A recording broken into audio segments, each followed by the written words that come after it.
Words Are Louder by Ciroton. Birds chirped heavily in the trees that morning, as they did every day since winter had been wrapped up, ahead of time for once, too. They swooped from their lofty nests and descended upon the sticks that still lay upon the soggy earth from the previous night's rain. The still fresh shower that happened overnight had thrown the telltale scent of dew into the air, as well as a few unlucky worms for the birds to feast upon and continue the circle of life. However, many ponies in the small town of Ponyville remained asleep, even as their monarch labored to usher in the day for them. Yet, despite its small size, rural farming village had its own fair share of early risers, including a lone mare that dwelt within a modest home near the town's heart. The sound of those morning birds and the smell of the fresh dew wafted in through her still open window, gently rousing her from her dreams. The gray mare moaned and raised a hoof to cover her face as a particularly noisy bird flew into her room and chirped loudly in her ear. As much as she wanted to remain in her soft, warm bed, it was a matter of duty, so no matter how much she wished otherwise, she pulled herself up and tore off the sheets. With its job complete, the little bird quickly flew out of the window to continue on its route, as she had to do herself. Picking up the comb from her table side, the blonde pony gave it a quick run-through her mane before trotting out the door. By choice or duty, she was a morning mare through and through, even if she risked a dangerous fall near the bottom of her stairs, where the morning sun had the vexing habit of trying to blind her and make her tumble down the remainder. She shielded her amber eyes with the wing to negate it almost completely, which was a good thing. Then she noticed she needed to preen herself soon. Of course, they would have to wait as she was running late enough as it was. Taking her eternal schedule, she still had enough time for a quick breakfast before she had to be out of the door, but was quickly sidetracked by what she saw on the table.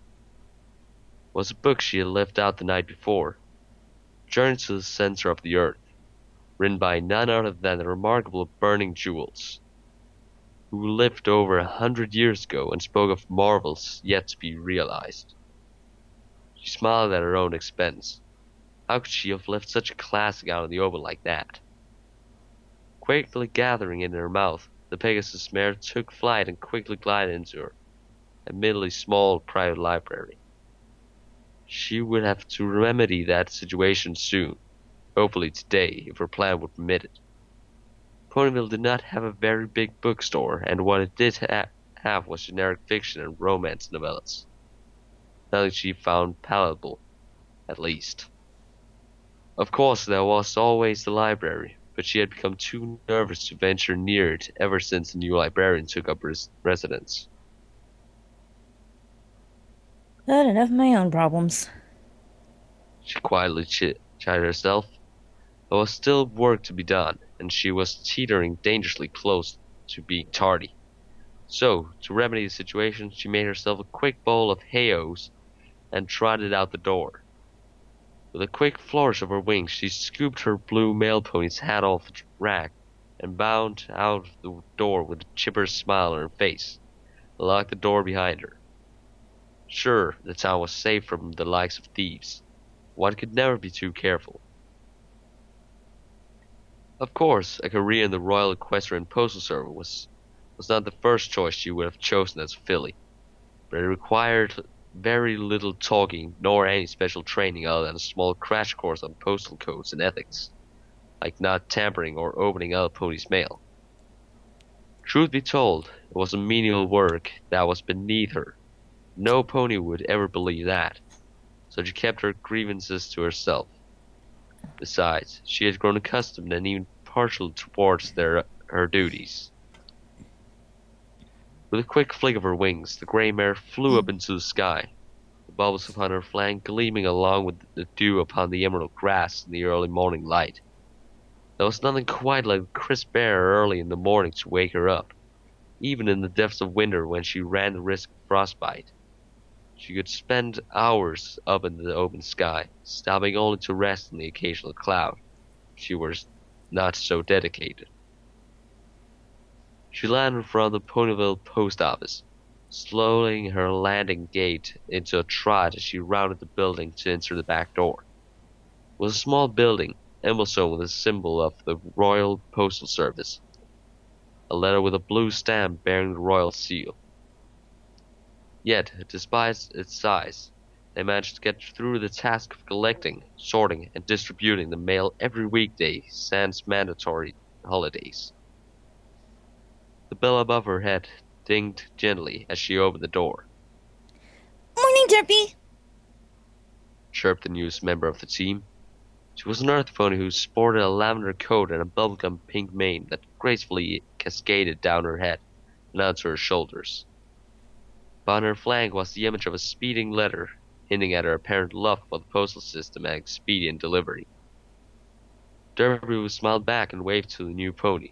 She had yet to learn her name, but it was something akin to Fairybelle. Pickles fly! The blonde Pegasus replied before her face dropped. She always had trouble controlling what nonsense spewed out of her mouth, and when she was coherent, it was usually in the most diluted, dull-witted tone imaginable. It was no secret to her that most of the ponies in town held her in contempt and spoke in whispers, calling her stupid or even retarded. Sadly, she had become all too used to the names and their condescending attitude. Oh, I'm sorry, Derpy. Fairybelle covered her mouth as the giggling fit subsided. It's just that you say the funniest things sometimes. No hard feelings? Blonde Pegasus shrugged her off and trotted over to her locker to put her lunch away and get ready for her shift. Although she had only been in town for a few days, the new girl had been exposed to the rumor mills already. How could she ever hope to approach the resident librarian on the same intellectual level? Regardless of her earlier encounter, be it boundless optimism or naivety on her part, Derpy decided to go through with her initial plan. Ever since her first extremely brief encounter with the new librarian, she had felt a spark of two kindred spirits interacting. While Unicorn was more of a scholar to her experience and intuition, she felt the pair of them together could make a formidable intellectual force. Perhaps fancy of fantasies, she could help her find a way to dispel her Gallic curse.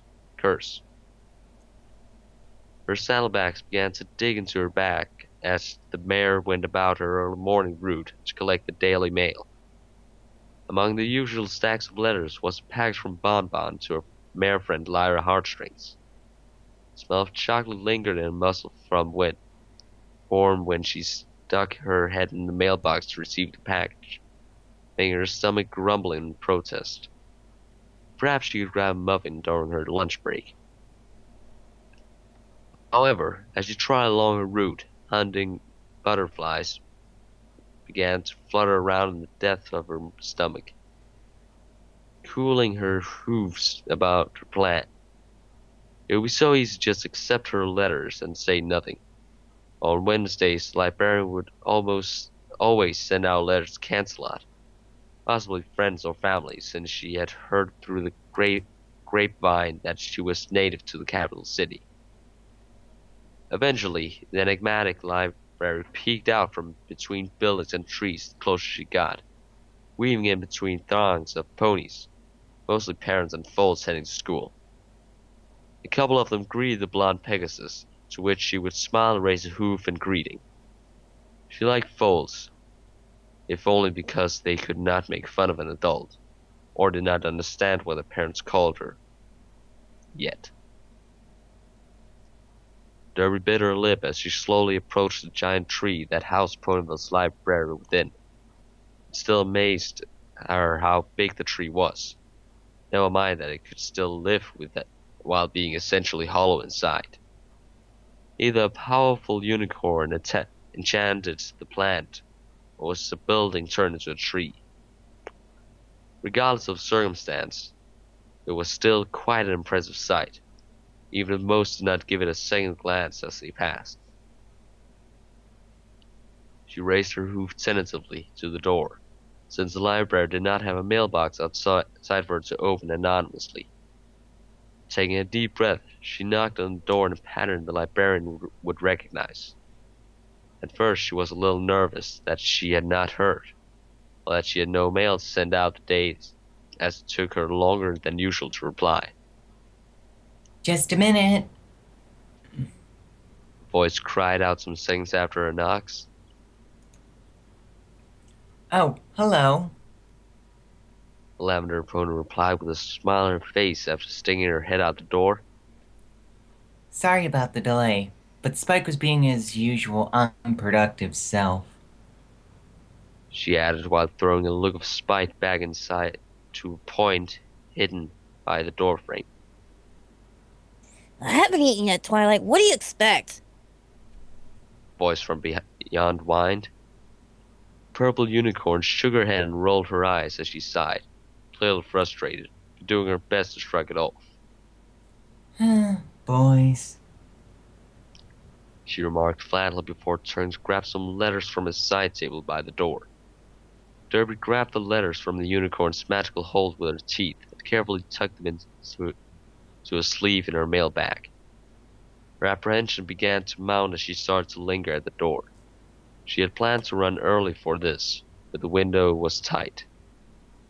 Derpy scuffed her hoof against the ground and bit her lower lip as the pressure began to mount. It was always a struggle to try and force the words out of her mouth, and even then there was no guarantee she could do it without sounding like a total moron.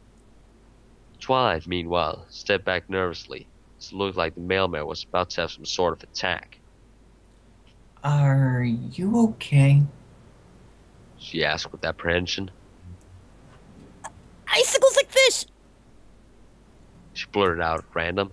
Her eyes widened in shock and she covered her mouth with her hoof, trying desperately to get it out just one more time. Kelp, tickle, fairies in a glen! Okay. Twilight trailed as she regarded the pony in front of her. Derpy's expectation dropped as she saw the mixture of sympathy and revolt in her eyes as she spoke, clearly off-put by her inane outbursts. Well, I'm sure you have a lot of work to do, and I just remembered this fascinating book I found this morning that I really should get started, so see you later.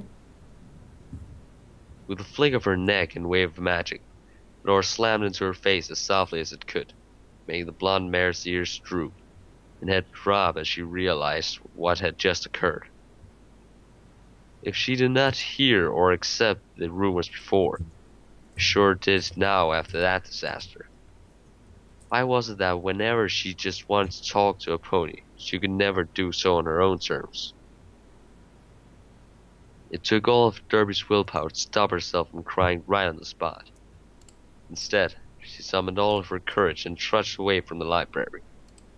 It was incredibly unfair that her stupid disability kept her from making friends and stopped ponies from seeing the kind of mare she was underneath.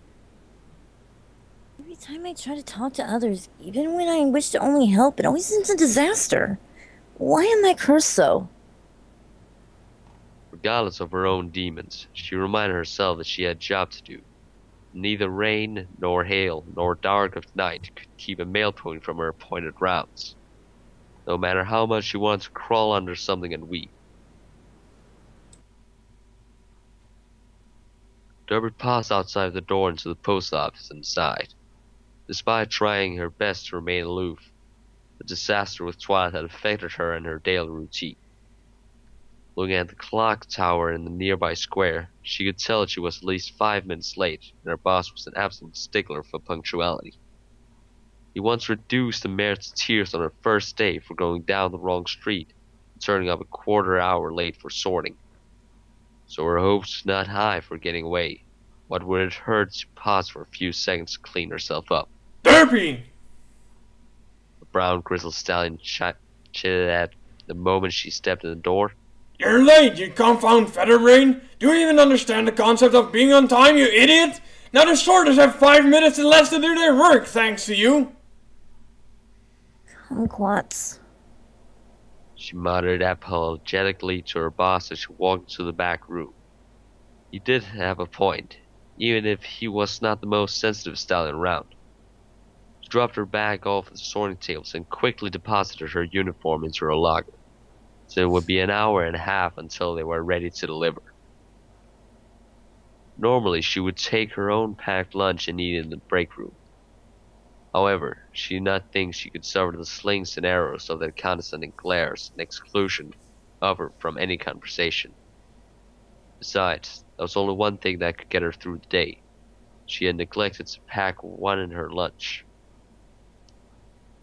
She took a deep breath when she stepped outside to savor the early spring scent in the air, calming her down so she could go out in public without being too obvious about how upset she was. Her destination was a haven in times both good and bad. As well, it boasted itself as the residence of a mayor who could cheer up any pony, no matter how sad they were, even if they did not know it. Cherokee corn dominated the square it sat in, being the only building in all of Ponyville that appeared to be made of gingerbread and candy. In the back of her mind, she felt sorry if there were ponies that could not eat sweets and live nearby. The building was swamped with others like-minded mares and colts, hoping to drop off some hard-earned bits during their lunch for a treat. The proprietors were happily swamped, even with their hired hoof running around like a chicken with her head cut off. Oh, hey, Derpy! She smiled at the sight of one of her limitless friends while trying to balance a stack of boxes filled with cups. I'll be with you in a second, okay? Whoa! She stumbled forward, catching herself in the nick of time. With either great luck or great skill, the pink party pony landed the boxes on top of the counter and in the correct places. Well, that was lucky. So what kind of muffin can I get for you today? We have some blueberry, chocolate, hay, and whole wheat are fresh and ready to go. Although normally a bit of extroverted motor mouth, Pinkie Pie still knew when to keep her mouth shut and get down to business. Derpy considered her options for a moment before coming to a conclusion. Bumble that turkey! Pinkie smiled in that radiant, toothy grin that made her famous in the small town. It's like a weapon of mass uplifting, as even something so minimal could raise Derpy's spirits, even if only just a bit. Okie dokie. I had a feeling you'd be over today, so I saved you one especially for you. If there was one saving grace about Ponyville, it was this mare. Pinkie Pie not only had infinite tenacity and a desire to see everyone happy, she was probably the only pony in all of Equestria who could understand her murmurings and knew that beneath the surface, she was not mentally deficient. Sure, the Grey Pegasus could be clumsy and uncoordinated, but the pink mare could see what others did not. Derpy had tried to employ her as a translator of sorts. They would shrug it off as Pinkie inserting words into her mouth for sport. Here you go, Derpy. I hope I put enough, are you okay? She spoke as she gazed into her amber eyes. One Pegasus could tell they were not derped, as every pony called it. So the reason for the stare mystified her. You look sorta sad. She added, sealing the deal in stone. Derpy looked away, suddenly taking interest in the cabinet beyond the tangled poop of bubblegum pink mane. She did not want to lie to her, especially if she figured it out so quickly. So, without naming names, she decided to vent a little bit of her frustration. Lions nest in spring while bees sting on the dot. Light sinks in the cupcake sea. Oh! Pink Pony spoke in realization. Oh, she can be a fuddy-duddy like that, but Twilight is an okay mare when you get to know her. You just gotta try a different approach. Her mouth drooped as she went, somehow able to tell exactly who she was referring to based on the scant details provided. How she did so was a mystery, but she had learned long ago not to question Pinkie logic, as she called it. Even if you make a complete embarrassing disaster of the first try, you still have the second try to make up for it. Oh, I almost forgot to mention it, but the muffin's on me. After purely debating with the pink pony on the ethics of being given free merchandise just because she felt she needed it. Derpy trotted out of the store with a free muffin in her bag. Although she had plenty of time before she had to be back, she went straight back to work as the infectious optimist and had her feeling like she could take on anything. However, her advice still bounced around her brain. She knew she would have to find a new approach to communicate with Twilight, but how was she going to do it? A couple of days later, the blonde Pegasus sat in the break room during her lunch with a carefully opened letter and a sheet of paper in front of her. While it was normally a felony to open another pony's mail, she had received written consent from a Stallion or route to do so, but only for when letters from his siblings in Huffington came into the office. To put it kindly, his brother's writing was akin to a drunken chicken who had found a pen in a pad to make a mess of. Only she could translate the unique state of the writing, if only because it reminded her about herself in a way. While on the surface it looked like an affront to the equestrian language, it actually had the fluidity and depth one would find in poetry. With a simple flourish of the last letter, she carefully resealed the envelope and placed it into her bag. Derpy! Her boss called out. Your road is finished. Come and collect your letters on the double. Securing her carrier onto her back, she glided into the next room where a large stack of letters sat on a desk. About a dozen ponies sat behind a single long table, looking at addresses on the letters before sorting them by town or by neighborhood for delivery. She carefully picked up a bunch of letters for her area and placed them in her bag, since the stack was too big to grab them all at once.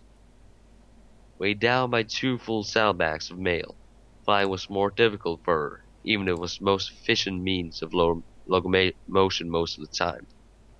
The energy needed to take off and land the numbers of times required would leave her burned out after a shift.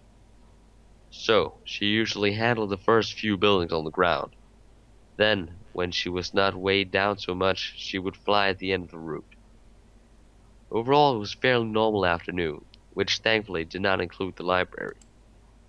It had only been a couple of days since the disastrous meeting, so she tried to keep her distance as much as possible until she could come up with a plan B. That is, of course, if even having a second plan would do any good after what happened last time. Eventually, she came upon the house owned by the pony who allowed her to read and translate the mail from his brother, knocking happily on the door since he worked as a night guard at the hospital. The door opened to a sleepy brown Stallion with an askew black mane and the mark of a flashlight upon his flank. Oh, afternoon, Derpy. He yawned as he rubbed some sleep out of his eyes. I guess I have a letter from my brother if you're here.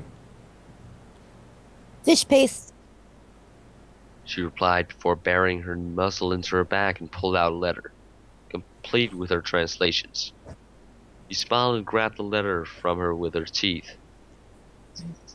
gingerly pulling the paper away from her. He opened it right there and smiled at both versions of the letter inside the envelope. You know, He spoke as he admired the effort. you have a real talent for writing, Miss Hooves. I love my brother dearly, but he could not write to save his life. Yet, here you are, able to understand him and let the brilliance he hides on paper shine through. Thank you again for taking time to do this. In that beaming face and those kind words, an epiphany washed over the amber-eyed Pegasus. Of course! Why hadn't I thought of this before? I'm so stupid. She smiled back at the wonderful, inspirational Stallion, although he would never know why. With a quick wave, she walked away with her head held high, giddy with excitement over her newest idea. She would have a bit of time to prepare too, so she could probably deal with the situation. Suddenly, she was quite looking forward to her next encounter with Twilight Sparkle. A week to the day after the disaster of a first impression, the dutiful mailmare was going at full steam once more, with a bright smile plastered on her face. This time, instead of butterflies, an air of confidence surrounded her, allowing her to go through with her secondary plan without fear of ridicule from the Lavender pony. The solution was so simple that she was surprised that it did not make it to the cut as her initial plan. However, the mare had not shown up that morning when she knocked on the door to receive her mail. Either she was out or had nothing going out. But either way, her plan would succeed. So, taking a deep breath, she broke from her afternoon route to drop off what she needed to, walking towards the library at a brisk pace, or else face reprimand from her boss again. Coming to the door, she knocked diligently upon the wooden surface, right in the middle of the candle painting. What a candle had to do with the library stumped the Pegasus. She ignored it for a moment as the sound of hoofs upon wood thundered inside. The door suddenly opened to reveal a frazzled and visibly annoyed Twilight Sparkle. Her mane was a mess, and there were bags under her twitching eyes. What is it? She shouted the instant she opened the door, making the mailmare's ears ring. Oh, sorry about that. The mare apologized as she realized she was shouting at an innocent bystander. Jellyfish! Derpy chirped happily before reaching into her bag to produce her mail. She had to barter a little with the pony who usually handled Twilight's stock, but she managed to get it for the day in exchange for a week's supply of her famous muffins. Don't you usually take my outgoing mail? She questioned as her magic grabbed a hold over the items in her mouth. Thank you, regardless. Without another word, the Pegasus was on her way, tail happily switching back and forth as she walked with a little canter. It must be nice to be such a simple pony. The scholar remarked as she shut the door and checked on her mail. Among the stack of papers, the mare found her long-awaited issue of Magic Monthly magazine, as well as a letter from family she did not get the chance to visit or talk to very often. However, among the piles was a curious letter with her name in writing over the front. Why is Princess Celestia sending me letters through the mail? She asked. Look at the envelope. It bore no sending or return address or stamps. Only her name and a Royal Equestrian Postal Service seal on the flap were on it. Intrigued, she placed all of her other letters onto her side table by the sign-out desk, and walked into the kitchen so she could be more comfortable to read. Turning a tiny bit of her aura inside a blade, she cut open the seal and pulled out the letter. That moment, she realized that it could not be from the princess, since the structure of the cursive writing had more emphasis on swoops over tall lettering. Miss Twilight Sparkle, The letter started. I would like to take this time to apologize for my abysmal behavior last Wednesday. I believe I gave you the wrong impression, that of an imbecile who can only speak in inane outbursts. As you might have guessed by now, this is not the case, even if most of the town believes so. In fact, I simply wanted to invite you to Mr. Shake's last Saturday afternoon to talk and get to know one another, as I have heard that you are quite the bibliophile, a hobby we share. Nevertheless, to explain my conduct, I experience a mental block in my vocal abilities that renders me unable to utter much more than random gibberish save for muffin and in its plural form, muffins. In addition, I possess a curious pair of lazy eyes that tend to drift in opposite corners. The local expression for this occurrence is to say that my eyes have become derped in reference to my name.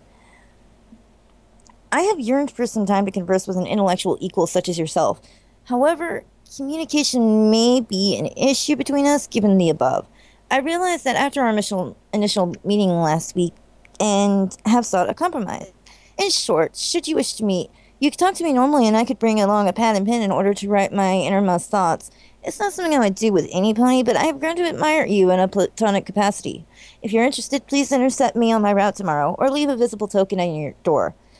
To conclude this missive,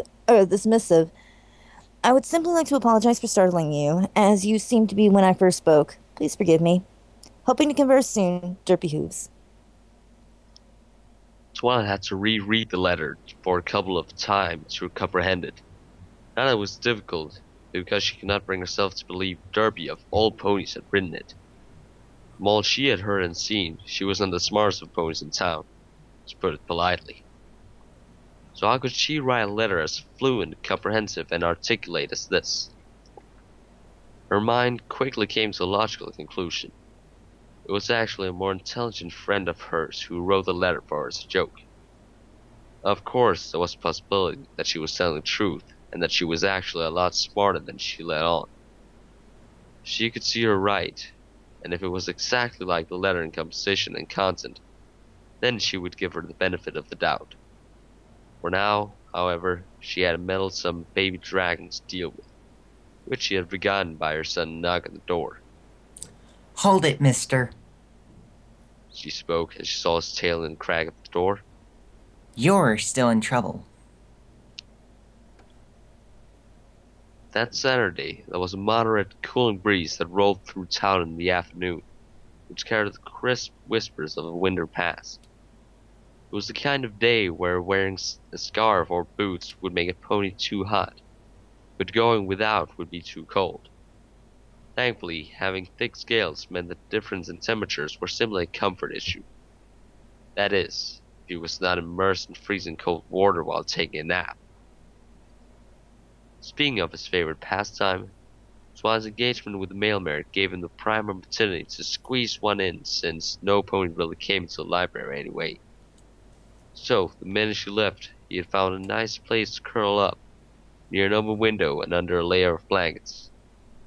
Occasionally a strong gust of wind would blow in and cause him to turn over in his sleep. Ugh, rarity. He muttered. Worry not, for Sir Spike is here to save you from the evil dragon. A smile crept up on his face as the white pony embraced him, the lips about to make contact when a loud noise ripped him from his fantasy. Who has the nerve? He asked himself as he tried to settle back in. Spike! Sounded a shout from a familiar voice. Spike, can you come down? Baby Dragon murmured darkly as he unwrapped himself from his nest of blankets. It's supposed to be her day off. Doesn't she know I like to nap on those? With half-lidded eyes and a weary trudge, he left the bedroom and slowly walked down the stairs, hoping it would be obvious to her just how annoyed he was. Yeah, what do you want, Twy? Could you please take a letter? She asked politely, probably having received the hint. Spike walked over to the drawer where he kept quill, ink, and parchment. Out of the corner of his eye, he could not help but notice the curious look on her face. He had never seen her make such an expression before, but she looked ashamed, humiliated, and slightly envious. Of course, he could have been mistaken. With the quill and parchment in hand, he threw himself into a plush pillow for guests to read on. Okay, shoot. He replied with his tools at the ready. Just because he was annoyed did not mean he could neglect his duties to his oldest and dearest friend. Dear Princess Celestia, building on a previous letter about never judging a book by its cover, I have learned that the same can apply to a pony you think you know. You never truly know a pony until you sit down with them and get to really talk with them and learn their interests.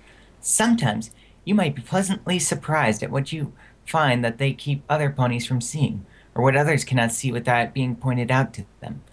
On a more personal note, I also learned that there are many types of intelligence, and just because one is smart in certain matters, it does not necessarily give them the right to look down upon others of a different kind of intelligence. Your faithful student, Twilight Sparkle. The end.